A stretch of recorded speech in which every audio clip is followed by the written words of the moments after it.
bienvenue dans la première émission Rencontre avec. Aujourd'hui, nous sommes en compagnie de Mademoiselle Barry. Mademoiselle Barry est une poète d'origine maghrébine. Bonjour Mademoiselle Barry. Bonjour. Comment allez-vous? Bien, merci. Depuis quand vous écrivez? J'écris depuis que depuis que j'existe. J'ai toujours écrit, quoi. Depuis petite, voilà. J'aime beaucoup écrire. C'est ma passion. C'est votre passion. Qu'est-ce qui vous a donné justement cette envie d'écrire, cette passion? Je crois que c'est comme ça. Ce n'est même pas une envie, c'est comme ça. C'est naturel, ça sort. Quand vous avez envie de dire un poème, vous le dites comme ça. Ça vient. Vous avez toujours écrit depuis petite. On me disait toujours, mais pourquoi tu parles comme ça? D'où tu sors ces mots? Petite, les gens me disaient, mais les gens m'écoutaient. Mais pourquoi tu dis ça? Et ils n'arrivaient pas à dire ce que moi je dis, parce que moi, et après, peut-être j'oublierais, et après, il y a une autre phrase qui vient. C'est de moi, ça sent en moi, c'est ça. C'est ça la poésie.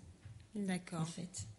Depuis quel âge vous avez découvert cette passion, que vous avez détecté justement cette envie intérieure, que vous l'avez finalement matérialisée Pas longtemps, en fait. En fait, c'est quand je suis venue en France que j'ai découvert que j'étais une poétesse. Mais avant, non, je trouvais que c'était naturel de parler. Je trouvais que c'était naturel pour moi. Mon premier poème, je le disais à tout le monde et les gens me regardaient comme ça. Ils ne savaient pas ce que c'était. Mon premier poème, c'était quand j'étais petite. Et j'ai eu une très mauvaise enfance. Et un jour, j'ai dit, je voudrais naître sur une autre planète. Mon père l'amour, ma mère la liberté. Mon père l'amour, oui, mon père l'amour, pour qu'il me donne de l'amour. Ma mère la liberté, oui, ma mère la liberté, pour qu'elle puisse me sauver de tout ça. Je ne sais pas pourquoi j'ai dit ça, mais je l'ai dit quand même. Et c'est en France, quand je suis venue en France, qu'il y a des gens qui m'ont écoutée. Des gens qui m'ont dit, mais Zahra, tu es une poétesse. Et c'est là. Donc c'est à travers les autres que vous avez compris. Oui, que j'ai compris que j'étais une poétesse. C'est quand il y a beaucoup de gens en France qui m'ont dit, mais Zahra, ce que tu dis là, c'est un poème. D'accord. Il y a des fois, je parlais, ils me disent, mais Zahra, attends, c'est merveilleux ce que tu viens de dire. Qu'est-ce qui vous a donné l'envie d'écrire? Quel a été le déclic pour vous lancer dans l'écriture et pour matérialiser tout ce qu'il y avait dans votre tête, sur un support, que ce soit une feuille ou sur un ordinateur Sur un ordinateur, non. Il n'y a pas longtemps que D'accord. Je navigue sur ordinateur. Mais écrire, oui, j'aime beaucoup écrire. En fait, ce déclic est venu, c'est par rapport à les événements que j'ai eus dans ma vie. D'accord. À chaque fois quand je suis venue d'Algérie, j'ai voulu écrire. Je suis venue d'Afrique du Nord. Je l'ai écrit dans ma tête, je l'ai écrit et après je l'ai mis sur le papier. Les gens l'ont lu. Qu'est-ce qui vous a donné l'envie d'écrire? Ça a été quoi votre déclic pour vous pousser justement à écrire? Je ne sais même pas s'il y a eu un déclic. C'était ma vie. J'aimais écrire, c'est tout. D'accord. Et comment vous avez découvert l'écriture, cette envie aussi de lire, de comprendre, de découvrir Vous savez, je voulais vivre dans un autre monde. D'accord. C'est ça le déclic. Je voulais pas.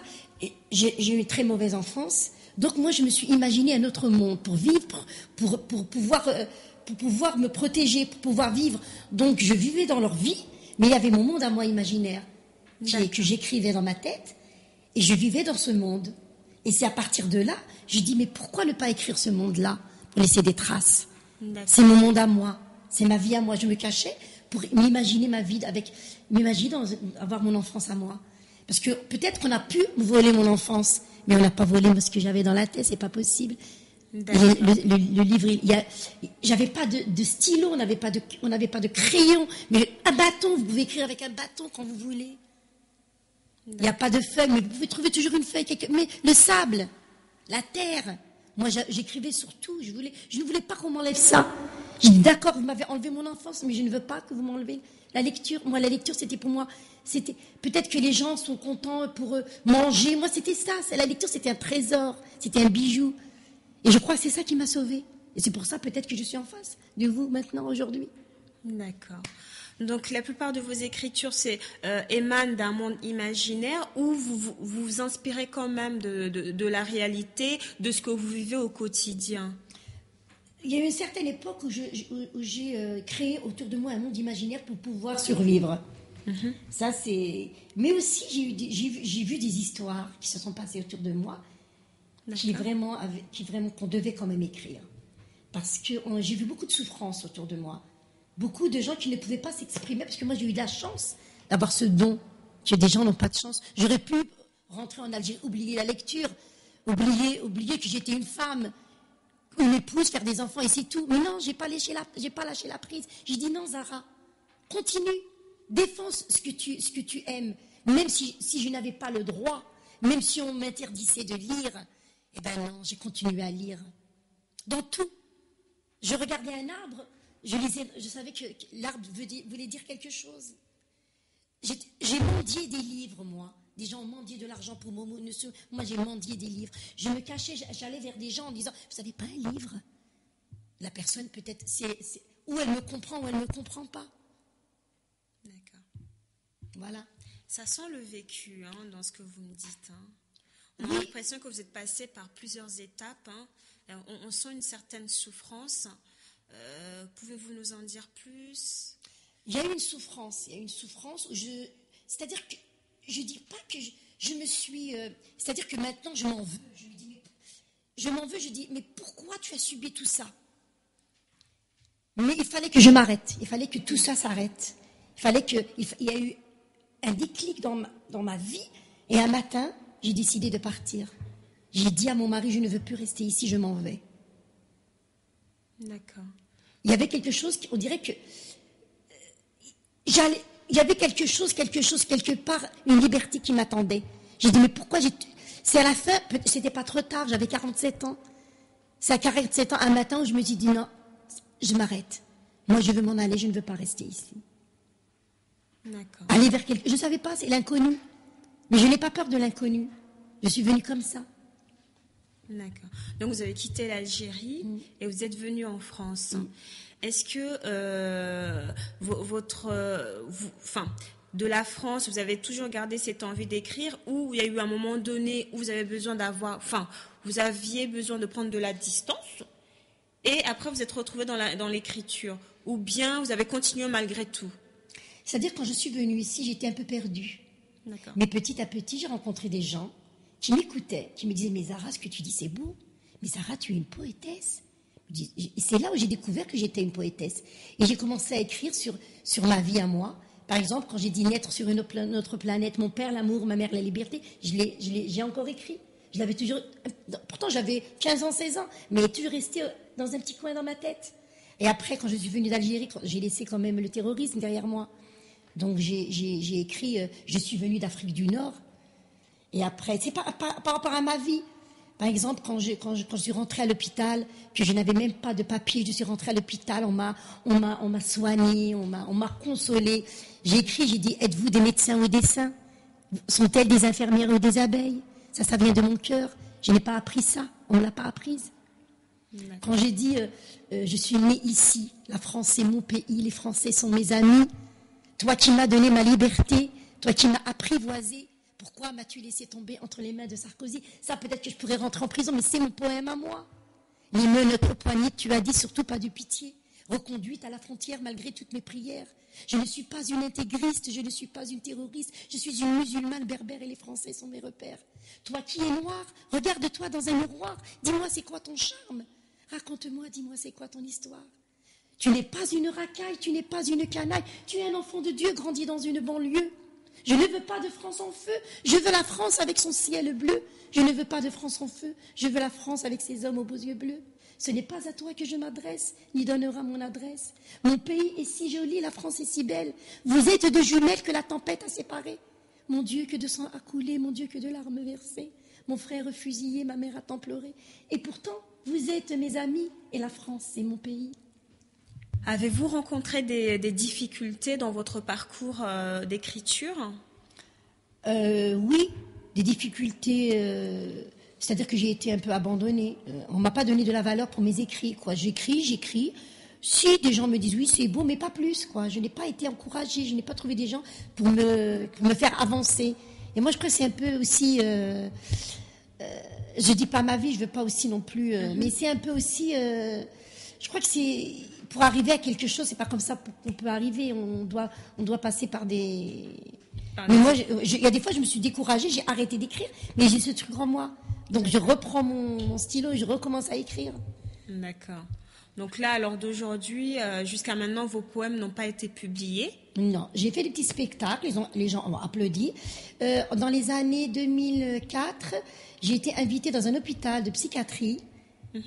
Et il y avait des gens, et moi j'ai dit mon poème La France. La France, tu es une femme qui a du charme. Et 600 CD ont été vendus, mais c'était bénévolement, oui. C'était dans l'hôpital Esquirol de psychiatrie. Donc c'était la psychologue de mon fils qui m'a invitée. D'accord. Oui, il y a eu beaucoup d'applaudissements et c'était très bien. Vous avez fait d'autres événements par celui-ci? Si, la mairie de Torcy, il y a eu du théâtre, les Val Rêveurs. D'accord. Où j'ai dit mes poèmes, où les gens m'ont beaucoup applaudi. Et il y a des gens qui m'ont dit, mais madame, il faut publier tout ça. Et après, c'est par rapport à mes moyens, c'est par rapport à ma vie. Voilà. Donc à l'heure d'aujourd'hui, vous êtes à la recherche d'une maison d'édition. Voilà. D'accord. Pour vous, c'est quoi être poète? C'est quoi être poète? Quelle est votre définition? Alors, vous savez, moi, comme je vous ai dit, c'est quand en arrivant en France qu'on m'a dit, madame, vous êtes une poétesse. D'accord. Je parlais, j'aimais bien. Et peut-être qu'il y a des gens qui m'ont pris pour une folle. Quand je disais des choses, on me disait, mais tu ramènes ça, toi. Mais on m'a jamais valorisé. Mais c'est en France, quand je suis venue, j'ai rencontré des gens. Et je lançais comme ça, parce que les poèmes aussi, c'est lancer comme ça. Pendant la guerre, des gens... C'était pas des armes, c'était avec des paroles. Moi, c'est ça mon truc à moi. Et des fois, je me mets en colère. Je pourrais vous dire des choses que vous peut-être vous n'allez pas comprendre. C'est ça le vrai poète. Les vrais poètes, c'est pas.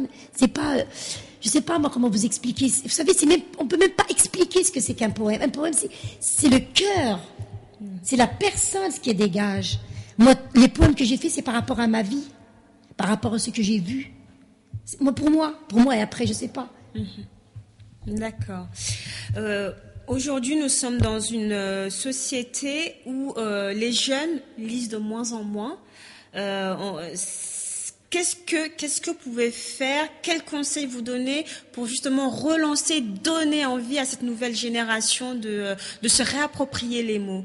Quels conseils vous pouvez nous donner ou donner Moi, je vais vous dire que c'est la première chose que j'ai réalisée quand je suis venue en France.